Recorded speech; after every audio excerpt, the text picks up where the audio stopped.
जिला शिक्षा एवं प्रशिक्षण संस्थान डाइट में 2 दिवसीय राष्ट्रीय गोष्ठी 10 मार्च से शुरू हो रही है। गोष्ठी में देश के प्रतिष्ठित साहित्यकार व बुद्धिजीवी हिस्सा लेंगे। डाइट के प्राचार्य डॉक्टर शैलेंद्र सिंह धपोला ने बताया कि राष्ट्रीय शिक्षा नीति के तहत शिक्षा में मातृभाषा, अवसर व चुनौतियां विषय पर 2 दिवसीय गोष्ठी व पुस्तक प्रदर्शनी लगाई जा रही है। विचार गोष्ठी व पुस्तक प्रदर्शनी में डाइट के प्रवक्ता, डीएलएड प्रशिक्षु सहित विभिन्न संगठनों से जुड़े लोग हिस्सा लेंगे। कार्यक्रम संयोजक डॉक्टर के.एस. रावत ने बताया कि बागेश्वर में राष्ट्रीय स्तर की विचार गोष्ठी का आयोजन बागेश्वर के लिए एक उपलब्धि है। छात्र छात्राओं सहित आम लोगों को भी इस गोष्ठी व पुस्तक प्रदर्शनी का लाभ उठाना चाहिए। इधर विचार गोष्ठी को लेकर बागेश्वर में तैयारियां तेज हो गई हैं। कार्यक्रम में एसएसजे विश्वविद्यालय के कुलपति प्रोफेसर जे बिष्ट मुख्य अतिथि तथा दिल्ली विश्वविद्यालय के प्रोफेसर डॉक्टर आशुतोष कुमार मुख्य वक्ता होंगे। सर, हमने राष्ट्रीय शिक्षा नीति 2020 जो घोषित हुई है उसके परिप्रेक्ष्य में हमने एक राष्ट्रीय संगोष्ठी रखी है। शिक्षा में मातृभाषा, अवसर एवं चुनौतियाँ इस विषय पर है, एक जिसमें राष्ट्रीय स्तर के तमाम वक्ता हमारे बीच में आएंगे, अपने शोध पत्रों, शोध आलेखों को प्रस्तुत करेंगे।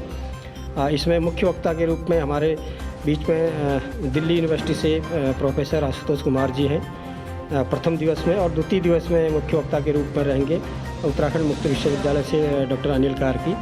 और प्रथम दिवस में हमारे जो मुख्य अतिथि हैं वो एसएसजे यूनिवर्सिटी के vice chancellor professor JS. Bisht हैं।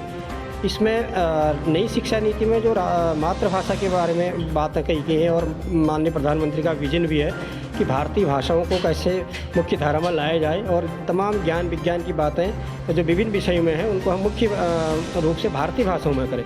मातृभाषा का मतलब हम यहाँ पर किसी एक भाषा की बात नहीं कर रहे हैं, बल्कि जो भी भारतीय भाषा है वो जिस क्षेत्र में, जिस परिवेश में व्यवहृत होती है, उन भाषाओं में शिक्षण कार्य कैसे सरल बने, ताकि बच्चा जो है वो आसानी से सीख सके, अगर उसके बाद ही उसकी अवधारणा विकसित हो पाएंगी। इस पर हमारे तमाम लगभग 60 शोध पत्र हमारे प्रस्तुत किए जाएंगे 2 दिनों में, और पूरे उत्तराखंड राज्य से इसमें है, हमारे अपर निदेशक इसमें आ रहे हैं, और विभिन्न राज्यों से भी अभी हमारे पास 6 राज्यों से अलग अलग हमारे शोधार्थी और शिक्षक और प्राध्यापक लोग इसमें आ रहे हैं। तो हमारा सभी नगरवासियों से भी अपील है कि इस राष्ट्रीय संगोष्ठी में आप आएँ, आपको सादर आमंत्रित हैं। और बागेश्वर में एक बड़ा कार्यक्रम हो रहा है जो राष्ट्रीय शिक्षा नीति के परिप्रेक्ष्य में हो रहा है, और सरकार के विजन के आधार पर हो रहा है, और भविष्य में शिक्षा किस ओर जाएगी की अवधारणाएं भी बनाने का प्रयास हम इस संगोष्ठी में करेंगे। राष्ट्रीय संगोष्ठी का मुख्य उद्देश्य जहां राष्ट्रीय शिक्षा नीति के परिप्रेक्ष्य में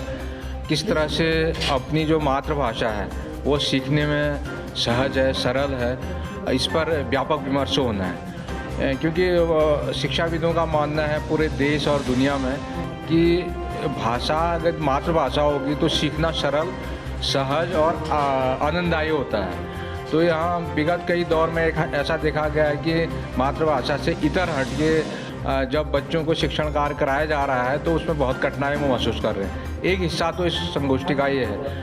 दूसरा हिस्सा ये है कि हम पढ़ने की जो रीडिंग कल्चर है, पढ़ने की संस्कृति, उसको बढ़ावा देना चाह रहे हैं, और लोक कला और संस्कृति को भी इस संगोष्ठी के माध्यम से हम बढ़ाना चाह रहे हैं। एक व्यापक पुस्तक प्रदर्शनी यहाँ पर हम आयोजित करने जा रहे हैं, जिसमें 30 से अधिक प्रकाशकों के द्वारा यहाँ पर विभिन्न भाषा, साहित्य, इतिहास से तमाम जुड़ी हुई बहुत अंग्रेजी और हिंदी विषय में रोचक पुस्तकें मिलेंगी। और हमारी कोशिश है कि पूरे जनपद बागेश्वर शहर के बच्चे आएँ और पुस्तकें देखें, खरीदें, और एक तरह से पुस्तकें पढ़ने का जो आंदोलन है वो आंदोलन आगे को बढ़े, और इस पुस्तक प्रदर्शनी का मुख्य उद्देश्य है। और एक तीसरा हिस्सा हमारा इसमें लोक कला का भी है।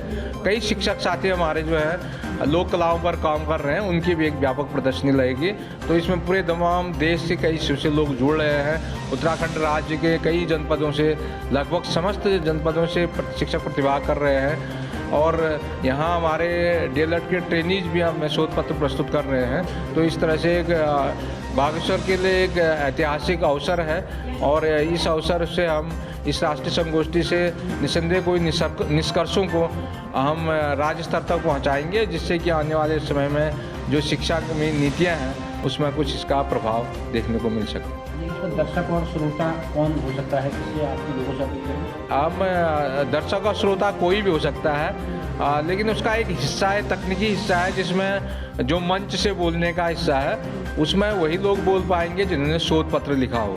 श्रोता कोई भी हो सकता है, लेकिन मंच में बोलने वाले लोग तो एक तो वह है जो मुख्य वक्ता के रूप में हमने आमंत्रित किए हैं, दूसरे वह है जिन्होंने अपने शोध पत्र लिखे हैं, और बाकी लोग कोई भी इसका आनंद उठा सकते हैं। और जहाँ तक पुस्तक प्रदर्शनी का सवाल है, उसमें तो हम व्यापक रूप से तमाम नागरिकों, सामान्य जनता, बच्चों सभी से अपील कर रहे हैं कि वो आए और इसका फ़ायदा उठाएं और इसमें अपनी भागीदारी निभाएं। CCN न्यूज के लिए ब्यूरो रिपोर्ट, बागेश्वर।